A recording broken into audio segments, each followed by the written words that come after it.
2026 is going to be an awesome year. We got some pretty cool stuff coming up. First off, we got Foundations of Recovery. This is our flagship program. We're starting it in January. This is for anyone, man, woman, or couple, who wants to come and reclaim their heart from shame, trauma, and betrayal. We start off with an education on all sorts of principles, give you the common language. We feed you from a fire hose in terms of all things recovery. It is such a great start to recovery. And we get at the roots of things, Tyler. This isn't like any other program. Like, this is our healing journey in process, and Foundations is where we begin.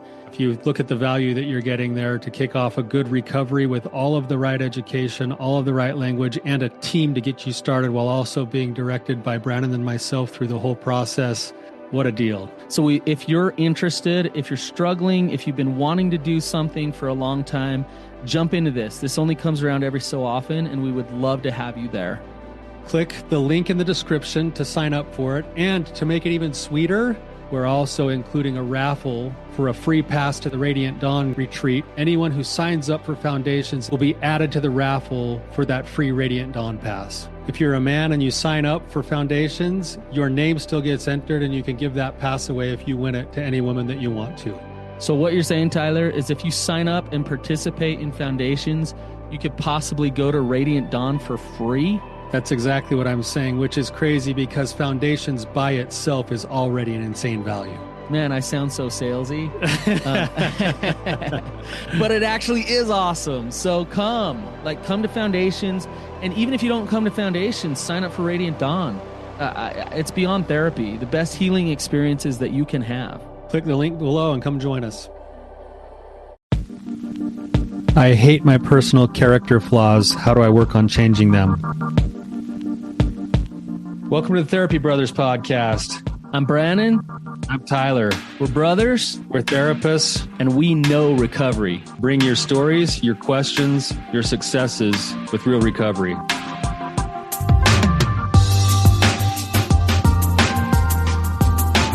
Hey, Tyler, you ready to have some hard conversations? Let's do it. Let the Therapy Brothers podcast begin. What's going on, you guys? I'm happy to be here with you today. This is Tyler. I'm alone again. Brannon is still out of town, living the good life. But I wanted to get on and just do a personal episode today. And this is kind of comes off the heels of some discussions that we've been having in my groups this week. It's been coming especially off of the heels of some personal work that's been happening in my own life.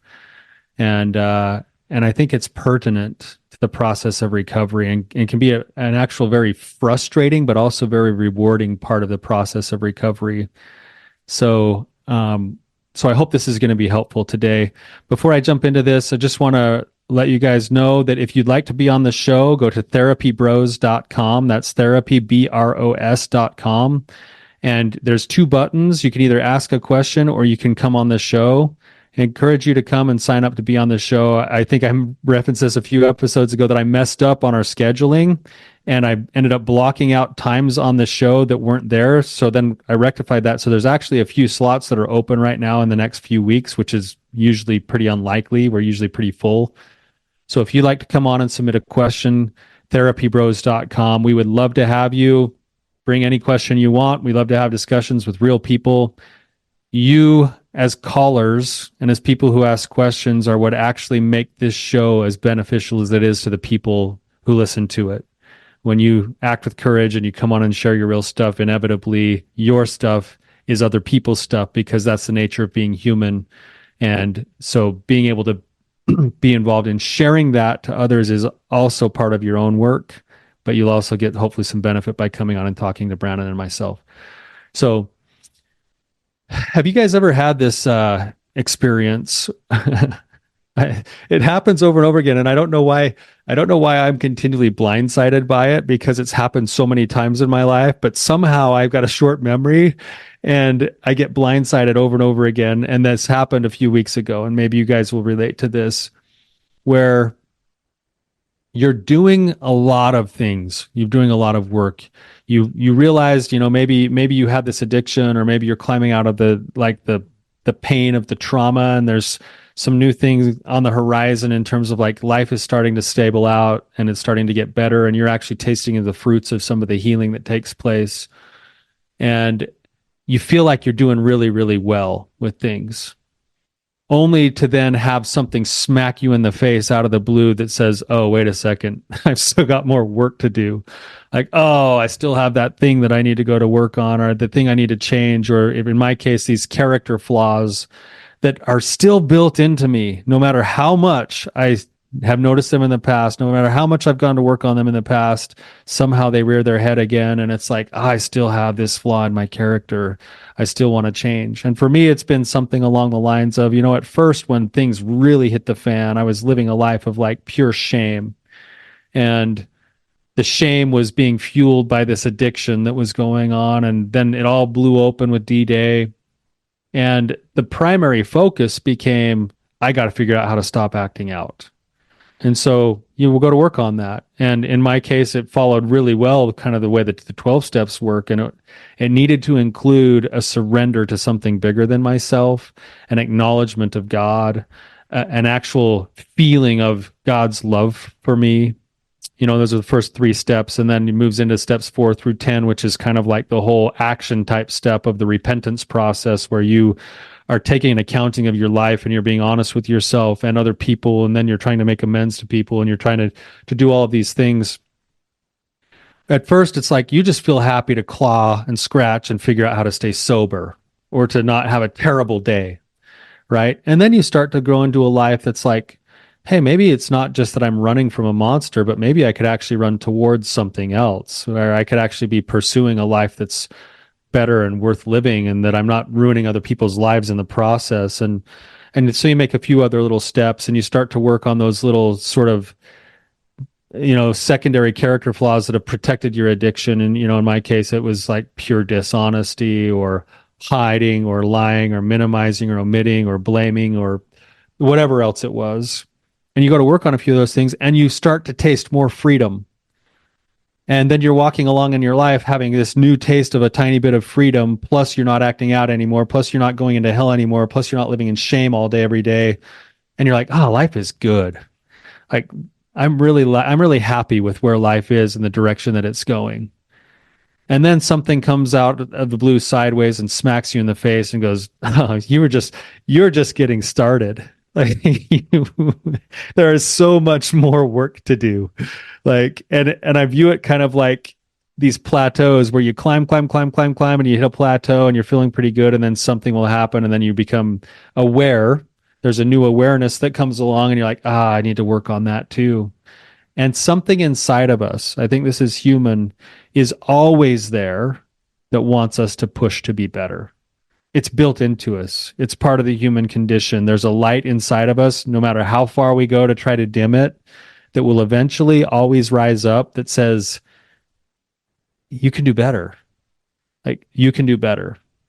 The problem is that the way that we get that light to surface sometimes is through this hard reality of breaking through layers of denial, or having some big event happen in our life that goes, oh, I'm still doing that, or, oh man, I'm causing damage this way, I didn't mean to. Or, one of the most frustrating things in my own life is actually to have what I feel like is a heart that's turned towards doing good things.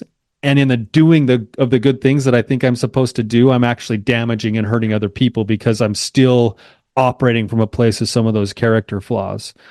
And I hate the thought that I've got desires to do good, and inside of those desires, because I'm still in some forms of denial, I'm actually getting in the way for people. And so it got me thinking a little bit. This happened. I had one of these moments. I'm going to talk to you a little bit about it here, share some personal experience with this, but it got me thinking a little bit about the process of recovery and how frustrating that sometimes is.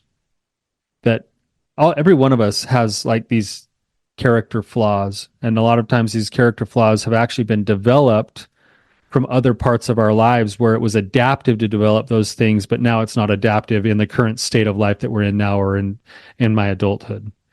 So, for instance, I have this thing that, one of the things that's hit me in the last week that I thought I've been doing really good on, and yet I still have a long ways to go on, both at the same time, is it's become painfully obvious to me that I spend a lot of my life trying to curate the way other people see me in order to quote, protect them, or in order to really not be seen by them because I'm afraid of vulnerability.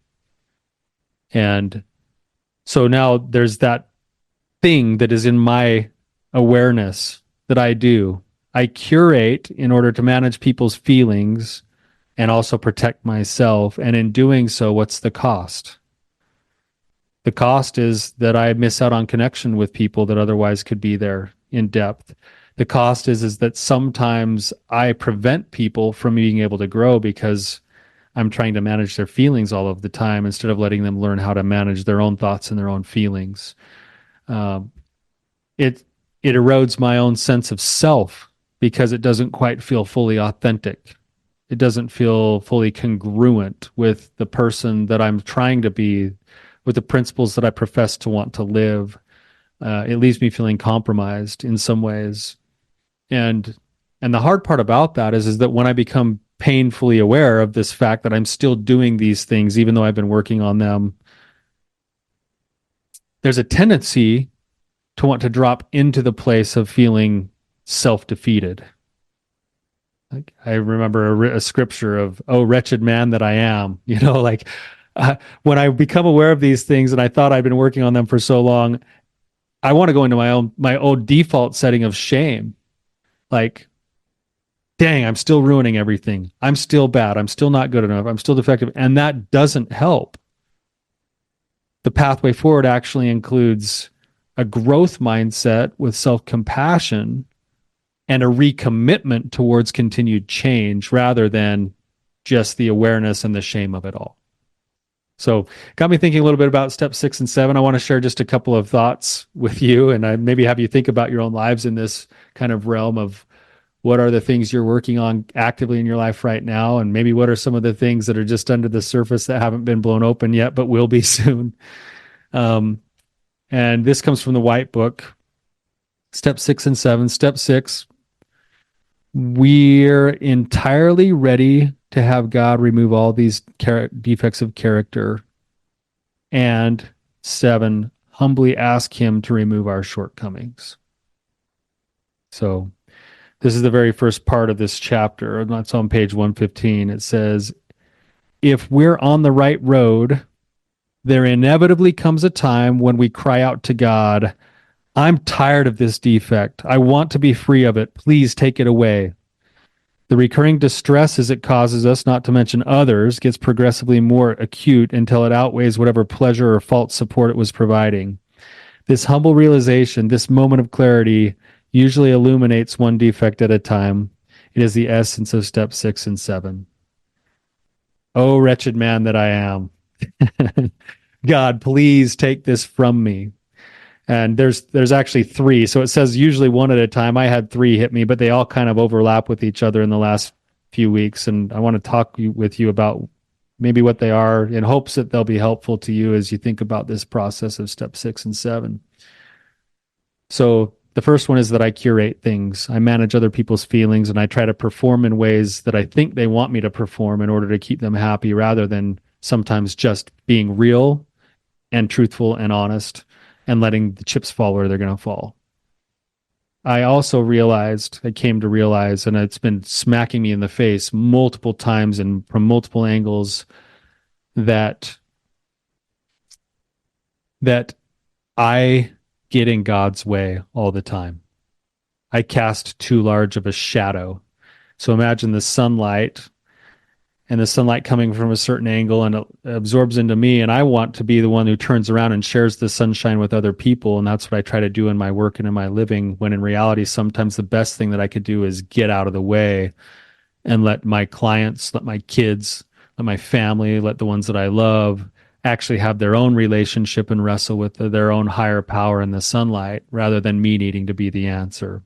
And this is a hard one for me because I feel like, as part of uncovering my identity through the course of my own recovery, I feel like God has told me, Tyler, you're a teacher, you're a guide, you're a healer, you're supposed to be involved, you're supposed to help men become better men. Like, those are all things that God has sort of dictated to me as to how he sees me and wants me to be. And yet, without acknowledging that I am a vessel of the light rather than the light itself, I get in the way. I get in the way all the time. I need to be the answer for my kids' problems rather than help direct them towards the answer from their own relationship with the higher power, their own wrestle with the higher power. I have to be the answer to all of my clients' questions and problems rather than allowing the other people in their group or their life or their own relationship with God to be the thing that distills on their souls. I have to be the one who's front and center instead of someone who can connect other people to the right resources and the right people to get their needs met. And all of those things have kind of come to fruition where I'm realizing now that I could be a more effective instrument if I could chip away at that character flaw inside of me that's there. The third thing that's hit me along the same lines, and it goes along with curating, is that recently, and I've always known this, but it's just been pressing on my heart and I can't avoid it anymore, is that I am terrible at receiving and asking for help from other people. I've lived a life maybe with a false agreement that my value hinges on making sure everybody else is okay. And in doing that, I've robbed myself of opportunities for connections. I recently had this experience just this weekend where I'm wrestling with these ideas and these thoughts, and I had a friend reach out to me and ask how I was doing. And usually my response is always, things are great in my life. What's going on in your life? And then I'll try to be helpful to my friend if he's got anything going on. And that's the currency we have in that relationship is that I'm always the one who helps. And that makes me feel good about myself and makes him feel helped and supported. And we call it a friendship. And this time I thought I got to do something different. So I actually texted him back and I said, well, actually, I'm feeling a little bit depressed right now. I'm having a rough time with some things. And then he instantly shot back, well, what can I do to help? And don't tell me there's nothing.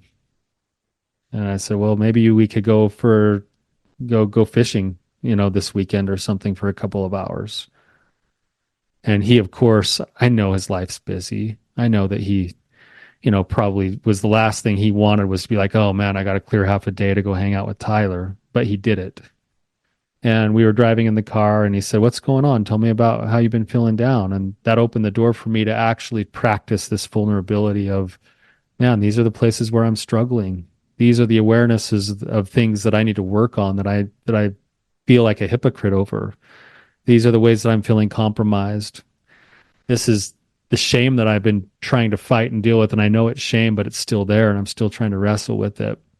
And we ended up not fishing at all. We drove for about 20 minutes. We got out and hiked around close to the river, but all we did was just sit and talk. And he listened. And then he gave a little bit of some words of advice. And then on the way out, he said, Tyler, I don't want to cause more shame for you right now, but I've known you for more than a decade. And I've never seen this side of you before. And he said, I just want to say thank you. It makes me feel so much more connected to you as a person. It makes me feel like you're more human. It makes me feel more like I'm a peer to you rather than you always being a counselor to me. And he said, it in a weird way, Tyler, seeing all of these things that you're struggling with makes me love you more. And I can really appreciate that's exactly what I've been realizing is that I've been depriving myself of connection with other people because I refused to let them let their own light shine. I no longer need to be the only light that shines, and I need to work on that. So where does that leave us here? You guys can kind of take my example and start to think about this. What do steps 6 and 7 say about the path forward? So we've now come to this place. And a lot of times when we're doing our work, if you're doing step work in steps 4 and 5, you're doing this fearless moral inventory of everything that's gone on in your life. And that's going to naturally bring your character flaws to light. So, and then step 5, you actually, admit the exact wrongs in your nature to your higher power and at least one other person and yourself. Right. So in doing that, what you're doing is you're practicing awareness you're teasing these character flaws up to the surface now through steps 4 and 5. And now hopefully you've got a couple of them staring you in the face. And then you get a chance to go to work on them with step 6 and 7, which is to acknowledge that I have them. And then here's where I've been stumbling, to be entirely ready to have God remove these defects of character.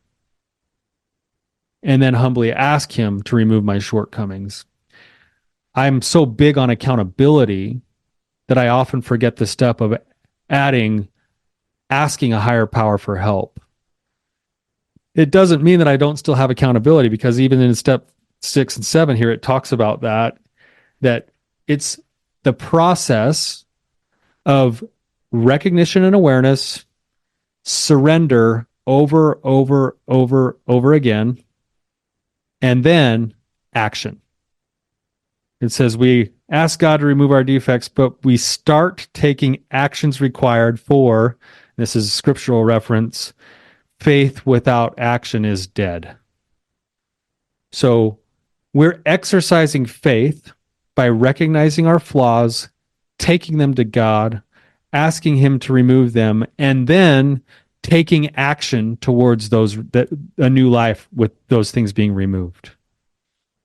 So we have to be willing to take action as an act of faith towards giving away these things that we've been using that no longer serve us or protect us, or that are causing more damage than they are good in our lives. And we get to do it over and over and over again. And that's one of the things that's so frustrating for me, is the over and over and over again. I sometimes feel like the world's slowest learner. It's like, it's not new news to me that I have a hard time asking for help.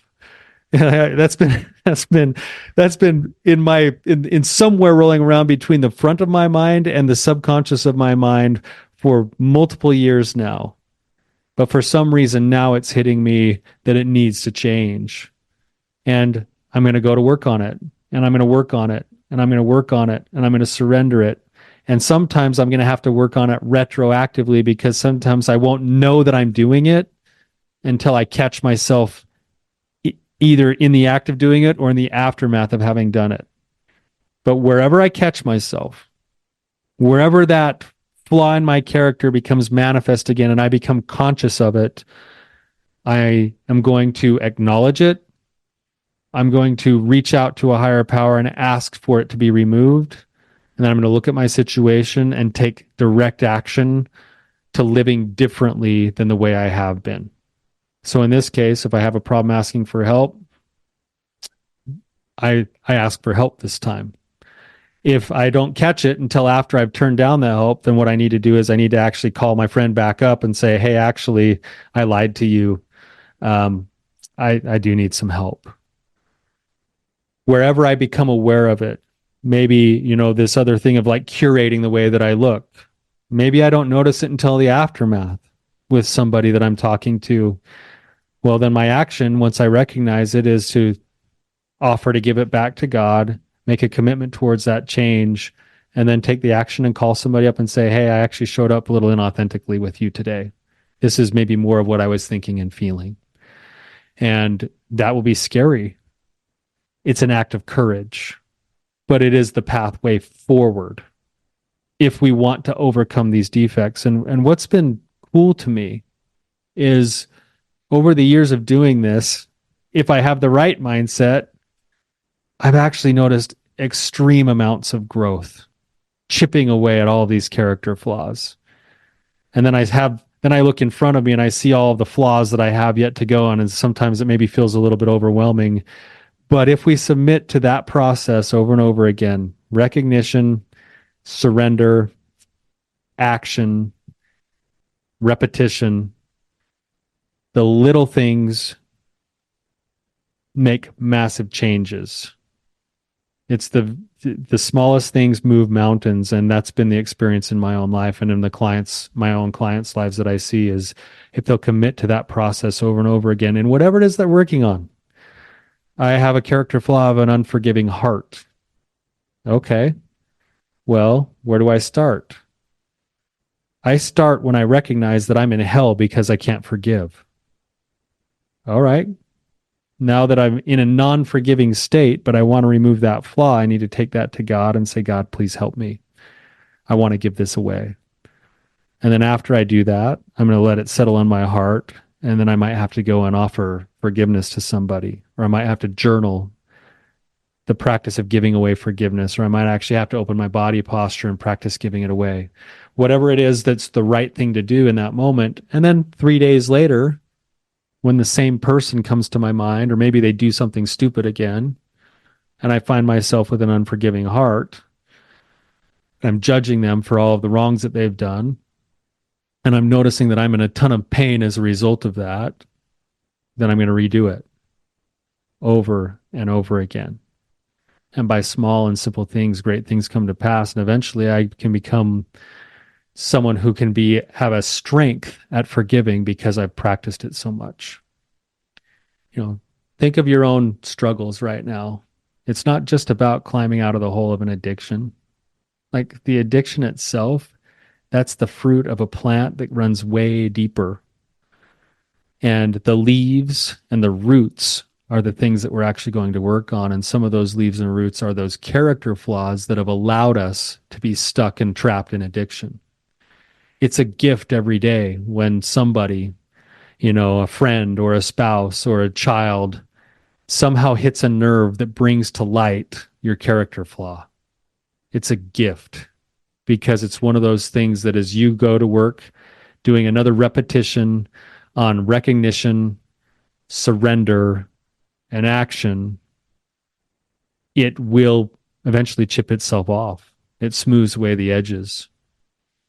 And what's cool to me about this is what's amazing to me about the whole process, is that when we do that over and over again, we might not even notice it happening, but it yields a massive change. And it doesn't just chip away the rough edge and polish it.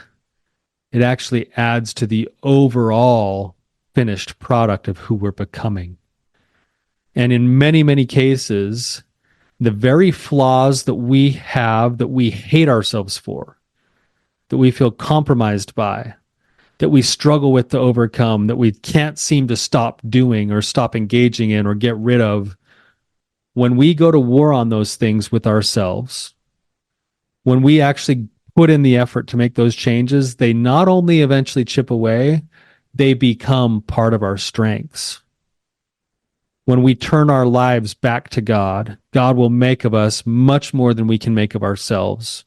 And he will use, this is the beautiful thing about a loving God that I know, is that he will use my very weaknesses as the fertilizer and catalyst for the strengths that I'll develop in my life. Because where we put our energy and our effort is where we transform. There's a quote that I love that's hanging on my wall in my office that says, when a man makes war on his weaknesses, he engages in the holiest battle that mortals will ever wage. And the satisfaction that comes from this battle is the most enduring that one will ever experience. And that's been my experience. It's just weird because it comes with pain.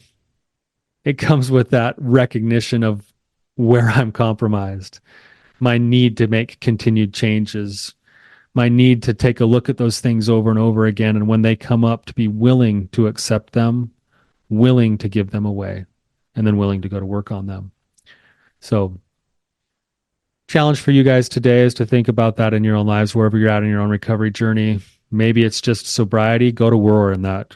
Go to work on that. Surrender it. Give it back to God, and then take action towards a new life.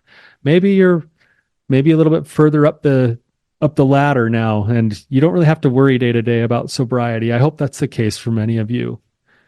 But you're still going to have to look in the mirror, and you're going to get a chance to see yourself in the mirror and realize that there's still work to do. And that's beautiful. The work is part of the process. The work is the gift. The mirror might come in the form of lots of different ways. Maybe it's yourself doing introspective things with step 11 and 12 kind of work. Maybe it's recognizing that there's outcomes in your life that you don't really like and you think you're a victim to them, but you're actually producing some of those outcomes. Maybe the mirror is maybe the biggest mirror for most of us is our spouse. our spouses have a way of not even knowing it or meaning to sometimes, but throwing up the exact things we need to work on directly in front of us all the time. What a gift. It might get packaged up in ways we don't like it sometimes, but what a gift. Other people are often the mirror image of the things we need to work on. So however you're finding those things, I hope that you're seeing them and meeting yourself with grace and compassion. And then my challenge to you is to practice step 6 and 7 over and over again. Recognize your weakness, surrender it to God, go to work. So hopefully that's helpful for you guys today. Just a few thoughts that were on my mind, some things that have really been pressing on me in my own heart, and trying to shift that shame into possibility, that this is the way and path of continued growth, and it's truly a gift. So hopefully that's helpful. Until next time, you guys keep on keeping on.